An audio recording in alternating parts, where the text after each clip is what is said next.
ሁሉንም የፋይዳ አገልግሎቶች በአንድ አካቶ የያዘ ለመጀመሪያ ጊዜ አንድ ሞባይል አፕሊኬሽን ተሰጥቷል። ይህ ሞባይል አፕሊኬሽን እንግዲህ ያልተላከ ወይም ደግሞ ያልደረሰን የፋይዳ ቁጥር ለማስላክ እንዲሁም ፋይዳ ፕሪንት ከፖስታ ቤት ወይም ከቴሌ ለማዘዝ በምዝገባ ጊዜ የተፈጠረ በመዝጋቢ ባለሙያ የተሳሳተ ስህተት ካለ የአድራሻና የኢሜል ስህተትን ለማስተካከል ያግዛል። ከዚህ በተጨማሪ እንግዲህ ሁሉንም አገልግሎቶች በአንድ ያካተተ የሞባይል አፕሊኬሽን አይነት ነው። ይህን አፕሊኬሽን እንዴት በቀላሉ መጠቀም እንደምንችል አሳያችኋለሁ። መጀመሪያ ግን ይህ ቪዲዮ ላይክና ሼር ማድረጋችሁ አትርሱ። ለቤታችን ደግሞ አዲስ ከሆናችሁ ፎሎ አድርጉ። ወደ ቪዲዮ ፋይዳ አይዲ ብላችሁ ከአፕ ስቶር ወይም ከፕሌይ ስቶር ላይ አውርዱት። ካወረዳችሁት በኋላ እንደዚህ ይከፍትላችኋል። ፋይዳ ቁጥር ያልተላከላችሁ ቀጥታ እዚህ መግባት ስለማትችሉ ፊን ነምበር ስለሌላችሁ ስኪፕ ሳይን ኢን በሉትና ወደ ቀጣይ ስቴፕ እንሂድ። ፋይዳ ቁጥራችሁን ለማስላክ ሪሴንድ ኤስኤምኤስ በሉት።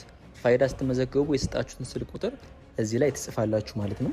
ከዛ ወዲያውኑ ወደ ስልካችሁ ቴክስት ይገባላችኋል። አርአይዲ ስታትስ የሚለውን በመንካት ደግሞ ፋይዳ መዝገባችሁ ምን ሁኔታ ላይ እንዳለ ማረጋገጥ ትችላላችሁ። ሪጀክት መሆኑን፣ ሰክሰስፉሊ መሆኑን ወይም ደግሞ ገና ሂደት ላይ መሆኑንም ቼክ ማድረግ ትችላላችሁ ማለት ነው።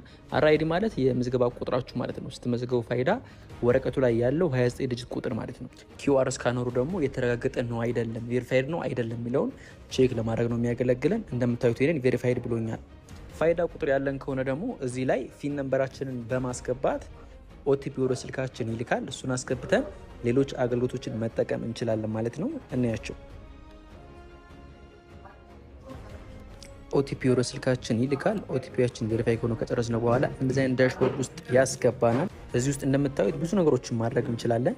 በቴሌ ወይም በፖስታ ቤት ካርድ ህትመት ማዘዝ፣ መረጃችንን ማስተካከል፣ የዲሞግራፊ ኢንፎርሜሽን በመዘገበን ባለሙያ ከሆነ ስህተቱ የተሰራው ፎርሙላ ስንሞላኛ ትክክል ከሆነ እዚህ ገብተን ማስተካከል እንችላለን ማለት ነው። ካርድ ኢንፎርሜሽን የሚለውን ነክተን ደግሞ እንደምታዩት በዲጂታል ኮፒ መታወቂያችንን ማግኘት እንችላለን። እዚህ ላይ ፉል ኤችዲ ማድረግ ትችላላችሁ።